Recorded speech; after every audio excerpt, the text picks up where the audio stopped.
حضرت ابو ہریرہ رضی اللہ عنہ فرماتے ہیں کہ رسول اللہ صلی اللہ علیہ وسلم نے فرمایا، جس شخص کے ساتھ اللہ تعالیٰ بھلائی کا ارادہ فرماتے ہیں اسے دین کی سمجھ عطا فرما دیتے ہیں۔ سہل بن سعد رضی اللہ عنہ سے روایت ہے کہ نبی اکرم صلی اللہ علیہ وسلم نے حضرت علی بن ابی طالب رضی اللہ عنہ کو فرمایا، اللہ کی قسم،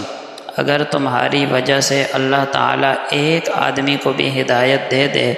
تو یہ تمہارے لیے سرخ اونٹوں سے بہتر ہے۔ ابو امامہ باہلی رضی اللہ عنہ فرماتے ہیں کہ رسول اللہ صلی اللہ علیہ وسلم کے سامنے دو شخصوں کا تذکرہ ہوا، ان میں سے ایک عابد ہے اور دوسرا عالم۔ آپ صلی اللہ علیہ وسلم نے فرمایا، عالم کی فضیلت عابد پر ایسی ہے جیسے میری فضیلت تمہارے ایک ادنا پر۔ پھر آپ صلی اللہ علیہ وسلم نے فرمایا، یقیناً اللہ تعالیٰ، اس کے فرشتے، اہل آسمان اور اہل زمین، حتیٰ کہ بلوں میں چیونٹیاں اور حتیٰ کہ مچھلیاں بھی لوگوں کو خیر کی تعلیم دینے والے کے لیے دعائے خیر کرتی ہیں۔ ابو دردہ رضی اللہ عنہ فرماتے ہیں کہ میں نے رسول اللہ صلی اللہ علیہ وسلم کو فرماتے ہوئے سنا، بے شک عالم کے لیے استغفار کرتی ہے ہر وہ چیز جو آسمانوں اور زمین میں ہے اور مچھلیاں پانی کے اندر، اور عالم کی فضیلت عابد پر اس قدر ہے جیسے 14ویں رات کے چاند کی تمام ستاروں پر۔ اور یقیناً علماء انبیاء کے وارث ہیں، اور انبیاء درہم و دینار اپنے ورثے میں نہیں چھوڑ گئے، انہوں نے علم کی وراثت چھوڑی،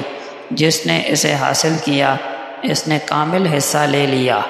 نبی اکرم صلی اللہ علیہ وسلم کا فرمان ہے، جس نے کسی کو علم سکھایا تو اسے اس پر عمل کرنے والوں کے برابر ثواب ملے گا، اور عمل کرنے والوں کے ثواب میں کوئی کمی نہیں کی جائے گی۔ حضرت عبداللہ ابن عباس رضی اللہ عنہم سے روایت ہے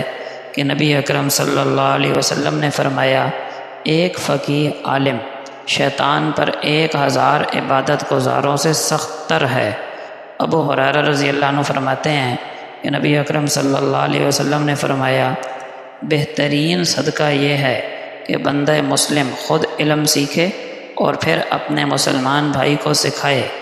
ابو امامہ رضی اللہ عنہ فرماتے ہیں کہ نبی اکرم صلی اللہ علیہ وسلم نے فرمایا، جو شخص مسجد کی طرف چل پڑا